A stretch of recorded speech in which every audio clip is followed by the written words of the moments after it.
বিসমিল্লাহির রহমানির রহিম। মাননীয় সভাপতি, জাতিসংঘের ম্যান্ডেটকে সমুন্নত রেখে বৈশ্বিক সংকট সমূহ নিরসনে মহাসচিব অ্যান্টোনিও গুতেরেসের দৃঢ় প্রতিজ্ঞ সাফল্যমণ্ডিত নেতৃত্বের জন্য তাকেও জানাই আন্তরিক সাধুবাদ। সামিট অব দ্য ফিউচার আয়োজনে আমি মহাসচিবের দূরদর্শী ভূমিকার বিশেষ প্রশংসা করছি। সম্মেলনে যে pact for the future and declaration on future generations সর্বসম্মতভাবে গৃহীত হয়েছে, তা এজেন্ডা 2030 পরবর্তী বৈশ্বিক উন্নয়ন কর্মপন্থা নির্ধারণে বিশেষ সহায়ক হবে বলে আমি মনে করি। বাংলাদেশ বিশ্বাস করে যে এই সম্মেলনের অর্জন বৈশ্বিক সমৃদ্ধি অর্জনের জন্য আমাদের সবার অভিপ্রায় ও সহযোগিতা কাঠামো প্রণয়নে দিক নির্দেশক হিসেবে কাজ করবে। এই জুলাই আগস্ট মাসে বাংলাদেশে যে যুগান্তকারী পরিবর্তন সংগঠিত হয়েছে, তার প্রেক্ষিতেই আজ আমি বিশ্ব সম্প্রদায়ের এই মহান সংসদে উপস্থিত হতে পেরেছি। আমাদের গণমানুষের, বিশেষ করে তরুণ সমাজের অফুরন্ত শক্তি আমাদের বিদ্যমান রাষ্ট্র কাঠামো ও প্রাতিষ্ঠানিক আয়োজনগুলো আমূল রূপান্তরের এক নতুন সম্ভাবনার দ্বার উন্মোচন করেছে। আমাদের ছাত্র ও যুব সমাজের আন্দোলন প্রথম দিকে মূলত ছিল বৈষম্য বিরোধী আন্দোলন, পর্যায়ক্রমে তা গণ আন্দোলনের রূপ নিয়েছে। এরপর সারা পৃথিবী অবাক বিস্ময়ে দেখেছে কিভাবে সমগ্র বাংলাদেশের মানুষ একনায়কতন্ত্র, নিপীড়ন, বৈষম্য, অবিচার ও দুর্নীতির বিরুদ্ধে রাজপথ ও সামাজিক যোগাযোগের মাধ্যমে দৃঢ়ভাবে রুখে দাঁড়িয়েছিল। আমাদের ছাত্র জনতা তাদের অদম্য সংকল্প ও প্রত্যয়ের মাধ্যমে একটি স্বৈরাচারী ও অগণতান্ত্রিক শাসন ব্যবস্থা থেকে আমাদের মুক্তি এনে দিয়েছে। তাদের এই সংকল্পের মধ্যেই আমাদের দেশের ভবিষ্যৎ নিহিত, যা এই দেশকে বিশ্ব সম্প্রদায়ের মাঝে একটি দায়িত্বশীল জাতির মর্যাদায় উন্নত করবে বলে আমি বিশ্বাস করি। এই গণ আন্দোলন রাজনৈতিক অধিকার ও উন্নয়নের সুবিধাবঞ্চিত বাংলাদেশের আপামর জনসাধারণকে ঐক্যবদ্ধ করেছে। বাংলাদেশের মানুষ উন্নয়ন কর্মকাণ্ডকে অন্তর্ভুক্তিমূলক অংশীদারিত্ব রূপে দেখতে চেয়েছিল। আমাদের জনগণ একটা ন্যায্য, অন্তর্ভুক্তিমূলক ও কার্যকর গণতন্ত্রের জন্য লড়াই করেছে, যার জন্য আমাদের নতুন প্রজন্ম জীবন উৎসর্গ করেছে। আমাদের এই তরুণীরা যে প্রজ্ঞা, সাহস ও প্রত্যয় দেখিয়েছে, তা আমাদের অভিভূত করেছে, সারা বিশ্ববাসীকে অভিভূত করেছে। বন্দুকের গুলি উপেক্ষা করে বুক পেতে দাঁড়িয়ে গিয়েছিল আমাদের এই তরুণরা।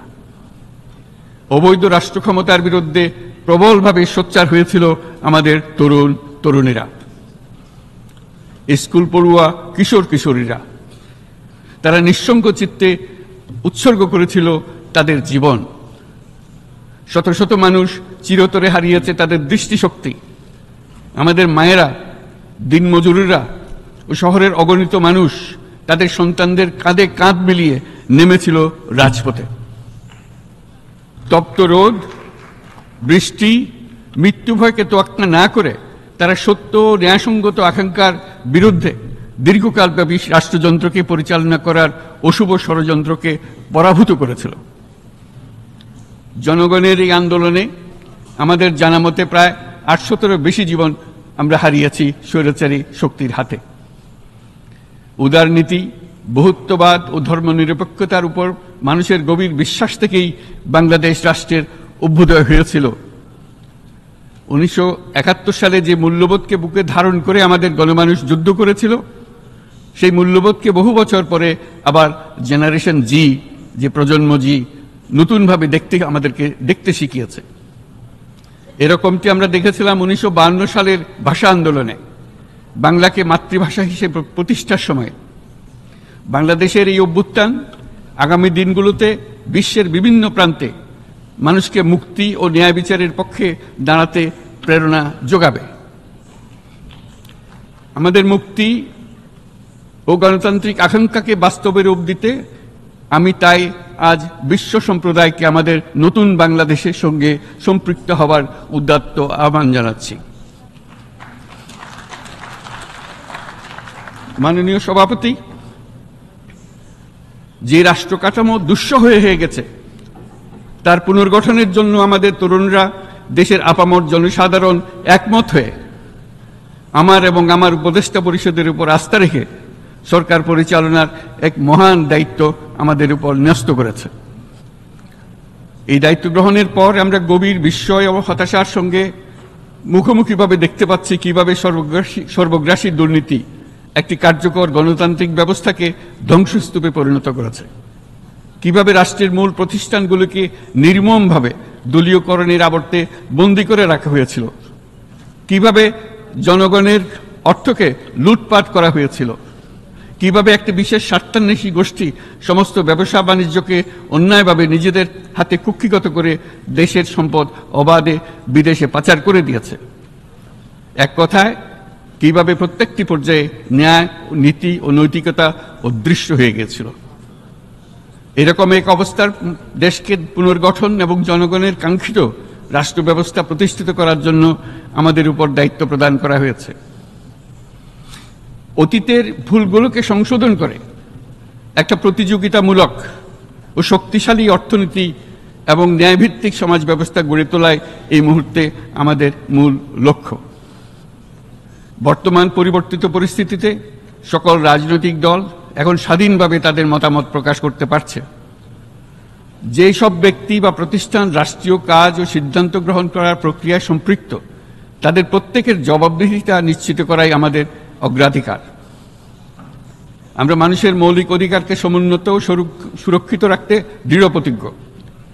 আমাদের দেশের মানুষ মুক্তভাবে কথা বলবে, ভয়ভীতি ছাড়া সমাবেশ করবে, তাদের পছন্দের ব্যক্তিকে ভোট দিয়ে নির্বাচিত করবে, এটাই জাতির আকাঙ্ক্ষা এবং এটাই আমাদের লক্ষ্য। বিচার বিভাগের স্বাধীনতা সংরক্ষণ ও সাইবার ডোমেইন সহ গণমাধ্যমের স্বাধীনতা সুসংহতকরণে আমরা প্রতিজ্ঞাবদ্ধ। আমাদের একজন কৃষক বা একজন শ্রমিকের সন্তানও যেন সমাজের সর্বোচ্চ শিখরে পৌঁছতে পারে, সেই লক্ষ্যে বিশালকার অবকাঠামো নির্মাণের বদলে স্বাস্থ্য ও শিক্ষা খাতে বরাদ্দ বৃদ্ধির আমরা গুরুত্ব আরোপ করছি।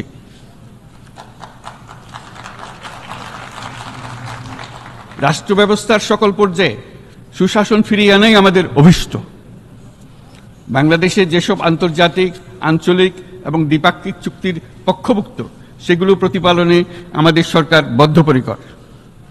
জাতিসংঘ সহ বহুপাক্ষিক বিশ্ব কাঠামোতে বাংলাদেশের সক্রিয় অংশগ্রহণ ও অবদান অব্যাহত থাকবে।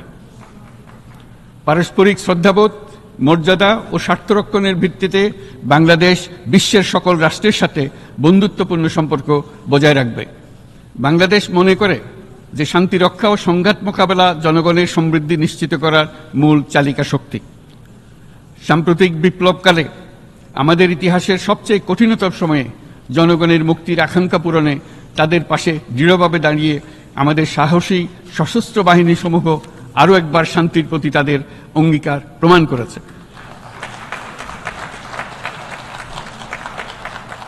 এটা সম্ভব হয়েছে শান্তি রক্ষায় আমাদের অঙ্গীকারের কেন্দ্রবিন্দুতে মানবাধিকারকে স্থান দেওয়ার ফলে। জাতিসংঘের পিস বিল্ডিং কমিশনের সূচনা লগ্ন থেকেই শান্তি রক্ষার মতো শান্তি বিনির্মাণেও বাংলাদেশ সমান অঙ্গীকার ব্যক্ত করে এসছে। আমাদের দিনগুলোতে আমরা জাতিসংঘের শান্তি রক্ষা কার্যক্রমে আমাদের মূল্যবোধ ভিত্তিক অবদানের ধারাবাহিকতা রক্ষা, সমুন্নত ও প্রসারিত করতে বদ্ধপরিকর। জাতিসংঘের শান্তি রক্ষা কার্যক্রমে অবদানকারী তৃতীয় বৃহত্তম রাষ্ট্র হিসেবে বাংলাদেশ এখন পর্যন্ত ৪৩টি দেশে ৬৩টি মিশনে শান্তিরক্ষী প্রেরণ করেছে।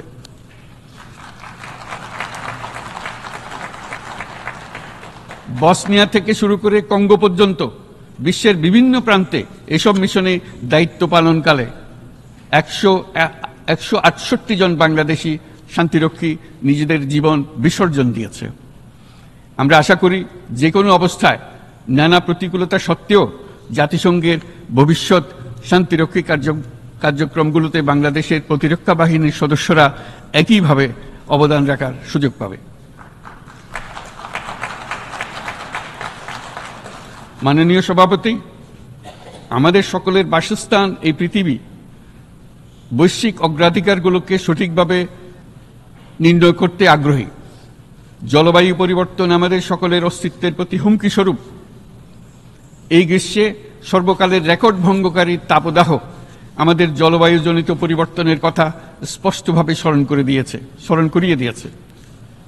আমাদের যা প্রয়োজন তা হলো জলবায়ু সম্পর্কিত ন্যায় বিচার, যাতে করে দায়িত্বজ্ঞানহীন সিদ্ধান্ত, উদাসীন আচরণ কিংবা এর মাধ্যমে সাধিত ক্ষতির বিষয়ে যারা সংশ্লিষ্ট তাদের দায়বদ্ধ করা যায়। জলবায়ু পরিবর্তনজনিত দীর্ঘমেয়াদী প্রভাবগুলো অপূরণীয় ক্ষতির কারণ হয়ে দাঁড়িয়েছে। আমরা জীব বৈচিত্র্য হারিয়ে ফেলছি, প্যাথোজেনের পরিবর্তনের ফলে নতুন রোগ বাড়ছে, কৃষিক্ষেত্রে চাপ বাড়ছে ক্রমাগতভাবে, পানি সম্পদ ঝুঁকিতে ফেলছে আমাদের বাসযোগ্যতাকে, সমুদ্র পৃষ্ঠের উচ্চতা বৃদ্ধি এবং লবণাক্ততা আমাদের ক্ষতি করছে প্রতিনিয়ত। ঘূর্ণিঝড়ের সংখ্যা ও মাত্রা বৃদ্ধির কারণে যেই ক্ষতি হচ্ছে তাকে উপেক্ষা করার সুযোগ নেই। ক্ষুদ্র কৃষক, প্রান্তিক পর্যায়ে জীবিকা অন্বেষণকারীরা জলবায়ু পরিবর্তনজনিত ঝুঁকির মুখোমুখি হচ্ছে সবচেয়ে বেশি। আমি আজ এই বিশ্ব সভায় যখন কথা বলছি তখন বাংলাদেশের পূর্বাঞ্চলে 50 লাখেরও অধিক মানুষ তাদের জীবদ্দশায় হওয়ার সবচেয়ে ভয়াবহ বন্যা মোকাবেলা করে যাচ্ছে। মহাসচিব গুতেরেস আমাদেরকে দেখিয়েছেন যে বিদ্যমান পরিক্রমা অব্যাহত থাকলে বিশ্বের গড় তাপমাত্রা 2.7 ডিগ্রি সেলসিয়াস বৃদ্ধির দিকে অগ্রসর হতে থাকবে। তাই বাংলাদেশের মতো জলবায়ু ঝুঁকিতে থাকা দেশগুলোতে অভিযোজনের জন্য ব্যাপক বিনিয়োগের আহ্বান জানাচ্ছি।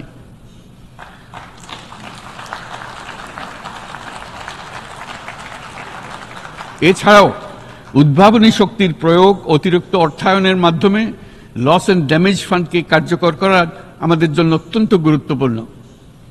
একইভাবে আমাদের প্রয়োজন প্রযুক্তির সহজলভ্যতা, সক্ষমতা বৃদ্ধি।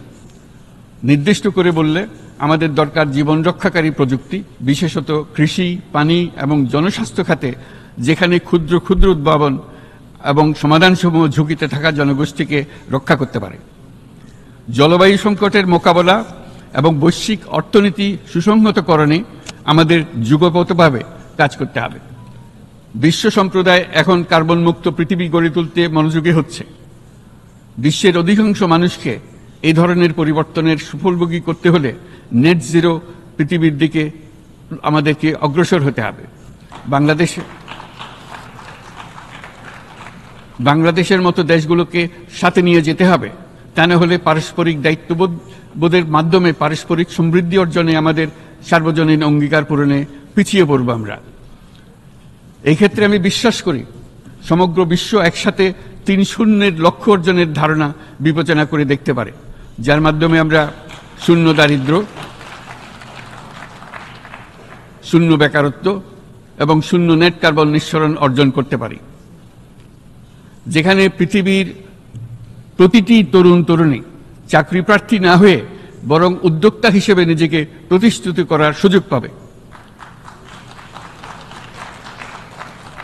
তারা যেন এই সম্পদের সীমাবদ্ধতা সত্ত্বেও নিজ নিজ সৃজনশীলতার বিকাশ করতে পারে, যেখানে একটি ব্যবসায়িক উদ্যোগ সামাজিক সুফল, অর্থনৈতিক মুনাফা এবং প্রকৃতির প্রতি দায়িত্বশীলতার মধ্যে একটি চমৎকার ভারসাম্য আনতে পারে, যেখানে সামাজিক ব্যবসার মাধ্যমে যে কোনো ব্যক্তি ভোগবাদী জীবনধারা থেকে উত্তরণ করে সামাজিক ও অর্থনৈতিক পরিবর্তনের সৃজনশীল শক্তি হিসেবে নিজেকে প্রতিষ্ঠিত করতে পারে।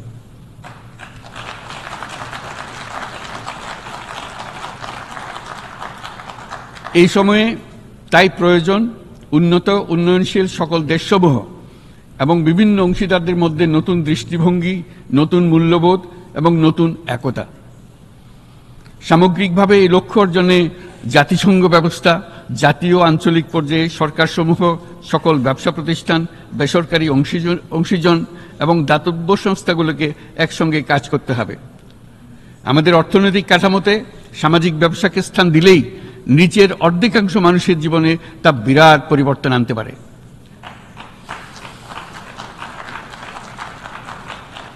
এই পদক্ষেপ একই সঙ্গে জলবায়ুর ধ্বংসাত্মক গতিকে সফলভাবে রোধ করতে পারে এবং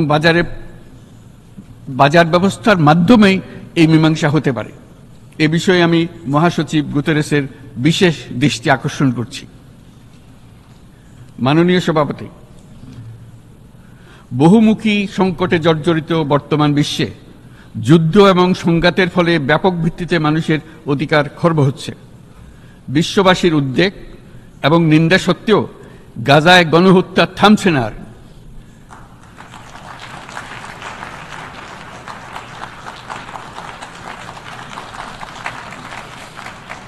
ফিলিস্তিনের মতো বিদ্যমান বাস্তবতা কেবল আরব কিংবা মুসলমানদের জন্যই উদ্বেগজনক নয়, বরং তা সমগ্র মানব জাতির জন্যই উদ্বেগের বিষয়।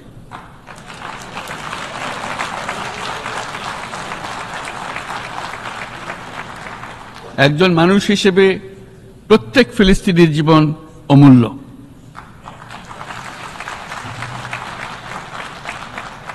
ফিলিস্তিনের জনগণের বিরুদ্ধে যে মানবতা বিরোধী অপরাধ হচ্ছে তার জন্য সংশ্লিষ্ট সকলকে দায়বদ্ধ করতে হবে।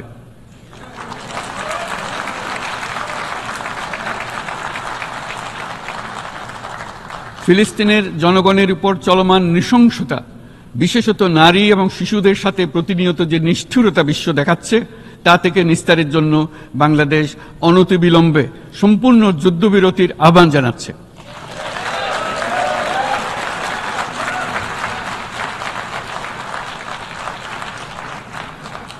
দ্বিরাষ্ট্রভিত্তিক সমাধানেই মধ্যপ্রাচ্যে টেকসই শান্তি আনতে পারবে। তাই জাতিসংঘ সহ আন্তর্জাতিক সম্প্রদায়ের সকলকে এর বাস্তবায়নের জন্য এখনই উদ্যোগ নিতে আহ্বান জানাচ্ছি।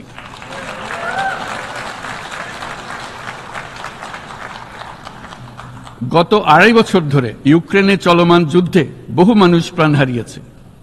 এই যুদ্ধের প্রভাব সর্বব্যাপী, এমনকি বাংলাদেশের অর্থনীতিতেও এর নেতিবাচক প্রভাব আমরা অনুভব করছি। আমরা তাই উভয় পক্ষকে সংলাপে বসে বিরোধ নিরসনের মাধ্যমে যুদ্ধের অবসান ঘটানোর আহ্বান জানাচ্ছি।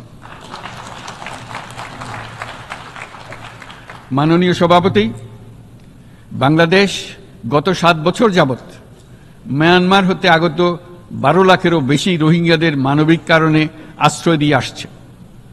এর ফলে আমরা বিরাট সামাজিক, অর্থনৈতিক, পরিবেশগত ক্ষতির সম্মুখীন হচ্ছি।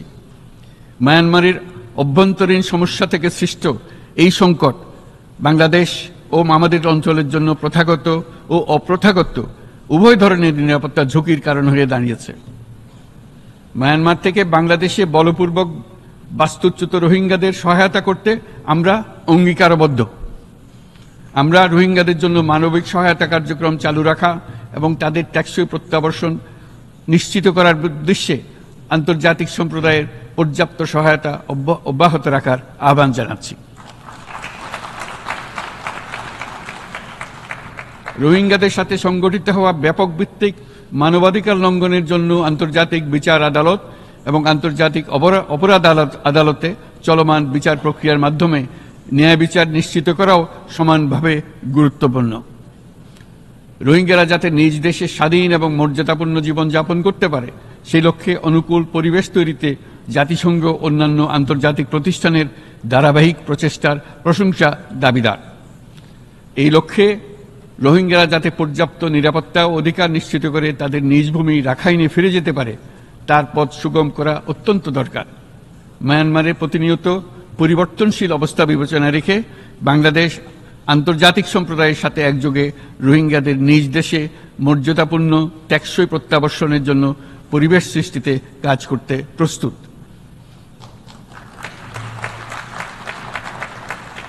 মাননীয় সভাপতি, রাজনৈতিক মুক্তি এবং সামাজিক, অর্থনৈতিক জাগরণ ব্যতীত শান্তি ও নিরাপত্তা নিশ্চিতে সাফল্য অর্জন করা সম্ভব নয়। প্রায় এক দশক পূর্বে বিশ্ব সম্প্রদায় সর্বসম্মতক্রমে এজেন্ডা 2030 প্রণয়ন করেছিল। আমরা সবাই আমাদের সামষ্টিক আকাঙ্ক্ষা ও বিশ্বাস অর্পণ করেছি এই সার্বজনীন টেকসই উন্নয়ন অভিষ্টগুলো অর্জনে। সার্বিকভাবে মাত্র 17% ও কম লক্ষ্যমাত্রা অর্জন হয়েছে। স্পষ্টতই এই ক্ষেত্রে অনেক উন্নয়নশীল রাষ্ট্র আরও পিছিয়ে আছে। উন্নয়নশীল দেশগুলোকে এসডিজি অর্থায়নের বছরে প্রায় 2.5 থেকে 4 ট্রিলিয়ন মার্কিন ডলারের সমান ঘাটতি মোকাবেলা করতে হচ্ছে। উন্নয়নশীল বিশ্বের ঋণের বোঝা, ক্ষয়িষ্ণু আর্থিক সক্ষমতা এবং জলবায়ু পরিবর্তনের ক্ষতিকর প্রভাবের কারণে বাংলাদেশের মতো দেশগুলিতে বেশি ঝুঁকিতে রয়েছে। আমরা আশা করি উন্নয়নের জন্য অর্থায়ন সংক্রান্ত চতুর্থ আন্তর্জাতিক সম্মেলনে এই ধরনের জটিল এবং কাঠামোগত সমস্যাগুলোর দিকে নজর দেওয়া হবে। বহুপাক্ষিক আর্থিক প্রতিষ্ঠানগুলোকে এমন অভিন্ন লক্ষ্যে নিয়ে যাওয়ার কাজ করতে হবে যাতে সকল রাষ্ট্র সমানভাবে সম্পদ ও সুযোগের ব্যবহার করতে পারে। তারা নিজেদের কর্মসূচিতে সামাজিক ব্যবসাকে গুরুত্বপূর্ণ ভূমিকা দিতে পারে, যাতে নিম্ন আয়ের দেশগুলোর বাস্তবতাকে বিশেষভাবে মোকাবেলা করা যায়, যা ব্যবসায়ী উদ্যোগ এবং ব্যক্তির সৃজনশীলতাকে উদ্বুদ্ধ করে, যা বঞ্চিত জনগোষ্ঠীকে বিশালভাবে সহায়তা করে। এই ক্ষেত্রে অবৈধ অর্থের প্রবাহ এবং উন্নয়নশীল দেশগুলো থেকে সম্পদ পাচার বন্ধ করা অত্যন্ত আবশ্যক। উন্নয়নশীল দেশগুলো থেকে পাচার হয়ে যাওয়া সম্পদ ফেরত আনার জন্য আন্তর্জাতিক সহযোগিতা জোরদার করতে হবে। আমরা আশা করি কর ফাঁকি রোধে আন্তর্জাতিক কর কনভেনশন অতি শীঘ্রই গৃহীত হবে। মাননীয় সভাপতি, আমরা যে নিবিড়ভাবে সংযুক্ত বিশ্বে বসবাস করছি, সেখানে অভিবাসন এবং মানুষের অবাধ প্রবাহ এক অলঙ্ঘনীয় বাস্তবতা। বাংলাদেশি নাগরিকরা প্রতিনিয়ত বিভিন্ন দেশে অভিবাসী হিসেবে যাচ্ছেন। তারা বিভিন্ন দেশে তাদের কর্মসংস্থানের সন্ধানে আছেন। বিশ্বের বিভিন্ন প্রান্তে এই মুহূর্তে প্রায় 1.5 কোটি প্রবাসী বাংলাদেশি আছেন। সকলের জন্য অভিবাসনের উপযোগিতা নিশ্চিত করতে বিশ্ব সমাজকে নিরাপদ, সুশৃঙ্খল এবং নিয়মিত মর্যাদাপূর্ণ অভিবাসনের পথ সুগম করতে হবে। আন্তর্জাতিক সম্প্রদায়কে অভিবাসীদের মানবাধিকার এবং তাদের প্রতি মানবিক আচরণ নিশ্চিত করতে হবে। অভিবাসনের উপর 2018 সালে যে গ্লোবাল কম্প্যাক্ট অন মাইগ্রেশন গৃহীত হয়েছে, তার পূর্ণ বাস্তবায়নে বাংলাদেশ প্রতিশ্রুতিবদ্ধ এবং একই সাথে অনিরাপদ অভিবাসন রোধেও আমরা বদ্ধপরিকর। মাননীয় সভাপতি, প্রতি বছর প্রায় 25 লক্ষ তরুণ তরুণী বাংলাদেশের শ্রমবাজারে যুক্ত হচ্ছেন। বাংলাদেশের বিপুল জনশক্তির প্রায় 2/3 তরুণ। এই জনশক্তিকে বর্তমান ও আগামীর জন্য গড়ে তোলা বাংলাদেশের জন্য একটা বড় চ্যালেঞ্জ। ক্রমপরিবর্তনশীল কর্মজগতে একজন তরুণকে প্রতিনিয়ত নতুন দক্ষতা অর্জন করতে হয়। এই কর্মপরিবেশের সাথে মানিয়ে নেওয়া শিখতে হয়। এই জন্য বাংলাদেশ যখন মধ্যম আয়ের দেশ হিসেবে উন্নতি হচ্ছে, তখন আমরা শিক্ষা এবং প্রযুক্তিগত সহায়তা লাভের উপর বিশেষ জোর দিচ্ছি। এবার কৃত্রিম বুদ্ধিমত্তার বিষয়ে আসি। কৃত্রিম বুদ্ধিমত্তার অভাবনীয় বিকাশ এবং এর বহুমাত্রিক প্রয়োগে বাংলাদেশ বিশেষভাবে আগ্রহী। আমাদের তরুণ সমাজ জেনারেটিভ আর্টিফিশিয়াল ইন্টেলিজেন্সের সম্ভাবনা নিয়ে উচ্ছ্বসিত। একজন বিশ্ব নাগরিক হিসেবে তারাও চায় নতুন পৃথিবীতে নিয়োজিত হতে, কর্মক্ষম হিসেবে নিজেকে গড়ে তুলতে। বাংলাদেশের মতো বৃহৎ তরুণ জনগোষ্ঠীর দেশ যাতে কৃত্রিম বুদ্ধিমত্তার প্রয়োগজনিত অর্জিত সুফল থেকে পিছিয়ে না পড়ে, বিশ্ব সম্প্রদায়কে তা নিশ্চিত করতে হবে। একই সঙ্গে নিশ্চিত করতে হবে যেন কৃত্রিম বুদ্ধিমত্তার কারণে কর্মক্ষেত্রে মানুষের চাহিদা ক্রমাগতভাবে সংকুচিত হয়ে না যায়। এই প্রসঙ্গে আমি উল্লেখ করি যে আমরা ভিন্ন একটা ইন্টেলিজেন্স, অটোনোমাস ইন্টেলিজেন্স, অর্থাৎ যে কৃত্রিম বুদ্ধিমত্তা নিজেই নিজের কৃত্রিম বুদ্ধিমত্তাকে সম্প্রসারিত করতে পারে মানুষের কোনো হস্তক্ষেপ ছাড়াই, তার ব্যাপারে আমরা বৈজ্ঞানিকদের দৃষ্টি আকর্ষণ করতে চাই। তারা যেন এই ক্ষেত্রে অগ্রসর হওয়ার আগে মানুষের উপরের প্রভাব সম্বন্ধে নিশ্চিত হয়ে অগ্রসর হন। আমাদের ধারণা অটোনোমাস ইন্টেলিজেন্স মানুষের অস্তিত্বকে বিপন্ন করে তুলতে পারে, কাজে এই ব্যাপারে আমাদের সম্পূর্ণ সজাগ থাকতে হবে। মাননীয় সভাপতি, আমাদের আসলে দরকার নতুন ধরনের সহযোগিতা কাঠামো, যেখানে বৈশ্বিক ব্যবসা ও জ্ঞানের অধিকারী গোষ্ঠী মানুষের চাহিদাগুলোকে যথাযথভাবে অনুধাবন করবে। আন্তর্জাতিক সহযোগিতার মাধ্যমে উন্নয়নশীল দেশগুলোর জন্য এমন একটি রূপান্তরকারী ব্যবস্থা তৈরি করতে হবে যা কর্মসংস্থান, আর্থসামাজিক প্রতিকূলতা বা জীবিকার জন্য যুৎসয় সমাধান নিশ্চিত করবে। মাননীয় সভাপতি, আমাদের প্রচেষ্টা, সক্ষমতা এবং সম্পদ একত্রীকরণের মাধ্যমে সকলের সামর্থ্য, উদ্ভাবনী শক্তি এবং সমৃদ্ধিকে কাজে লাগাতে হবে। আর্থসামাজিক উন্নয়ন এবং জলবায়ু সহনশীলতা নিয়ে আমরা প্রতিনিয়ত যে প্রতিকূলতার সম্মুখীন হচ্ছি, সম্মিলিত উদ্যোগের মাধ্যমে তার মোকাবেলা করতে হবে। বৈশ্বিক দক্ষিণের দেশগুলোকে অনন্য অর্থনৈতিক এবং সামাজিক প্রেক্ষাপটে দক্ষিণ দক্ষিণ এবং ত্রিভুজীয় সহযোগিতা এই ক্ষেত্রে বিশেষভাবে সহায়ক হতে পারে বলে আমি মনে করি। বৈশ্বিক দক্ষিণের আওয়াজকে বিশ্বব্যাপী জোরালোভাবে তুলে ধরার জন্য প্রয়োজন সম্মিলিত উদ্যোগ। সেই জন্য বৈশ্বিক এজেন্ডা প্রণয়ন ও বাস্তবায়ন নিশ্চিত করতে বৈশ্বিক দক্ষিণের দেশগুলোর মতামতকে যথাযথ গুরুত্বের সাথে বিবেচনা করতে হবে। জনাব সভাপতি, কোভিড অতিমারির অভিজ্ঞতায় আমরা দেখেছি জনস্বাস্থ্যে ব্যাপক বিনিয়োগ কতটা গুরুত্বপূর্ণ হতে পারে। বিশ্ব স্বাস্থ্য সংস্থায় বৈশ্বিক অতিমারি চুক্তির চলমান আলোচনায় বাংলাদেশ নেতৃত্ব প্রদান করে চলেছে। আমরা চাই কার্যকর আন্তর্জাতিক সহযোগিতা, জনস্বাস্থ্য ব্যবস্থায় অর্থায়ন, প্রযুক্তি হস্তান্তর, গবেষণা ও উন্নয়ন, ভ্যাকসিন থেরাপিউটিক্সের উৎপাদন, বহুমুখীকরণ এবং সকল ভ্যাকসিনকে মেধাস্বত্ব অধিকার মুক্ত ঘোষণা করার ব্যাপারে ঐক্যমত্য গঠন। অসংক্রামক রোগসমূহের বিরুদ্ধে লড়াইয়ে এই বিষয়গুলি অত্যন্ত গুরুত্বপূর্ণ। জনাব সভাপতি, এবছর আমরা জাতিসংঘের সাথে বাংলাদেশের অংশীদারিত্বের সুবর্ণ জয়ন্তী উদযাপন করছি। গত 50 বছর ছিল আমাদের জন্য একটা পারস্পরিক শিক্ষণীয় সম্মিলিত যাত্রা। সীমিত উপায়ে বাংলাদেশ বৈশ্বিক শান্তি ও নিরাপত্তা, ন্যায়, সমতা, মানবাধিকার প্রতিষ্ঠায় ধারাবাহিকভাবে অবদান রেখে আসছে। আমাদের সমন্বিত প্রয়াসের পেছনে আছে সত্যিকার অর্থে একটি নিয়মভিত্তিক বৈশ্বিক ব্যবস্থা গড়ে তোলা। এই প্রসঙ্গে উদাহরণ হিসেবে আমি স্মরণ করছি 1999 সালে জাতিসংঘ সাধারণ পরিষদে ক্ষুদ্র ঋণের উপর গৃহীত রেজুলেশনের কথা। সেই সময় জাতিসংঘ 2005 সালকে ইয়ার অফ মাইক্রোক্রেডিট ঘোষণা করেছিল, যার ফলে ক্ষুদ্র ঋণ বিশ্বব্যাপী সম্প্রসারিত হবার সুযোগ পেয়েছিল। একই সময়ে বাংলাদেশের উদ্যোগে গঠিত হয়েছিল ফ্রেন্ডস অব মাইক্রোক্রেডিট। 2001 সাল থেকে সাধারণ পরিষদে কালচার অফ পিস সংক্রান্ত বাৎসরিক যে রেজলিউশন গৃহীত হয়ে আসছে, বা নিরাপত্তা পরিষদে নারী, শান্তি ও নিরাপত্তা সংক্রান্ত যে 1325 নম্বর রেজলিউশন গৃহীত হয়েছিল, তা বাংলাদেশের বিশ্বজনীন উদ্যোগগুলোর প্রতিফলন এবং অবদান।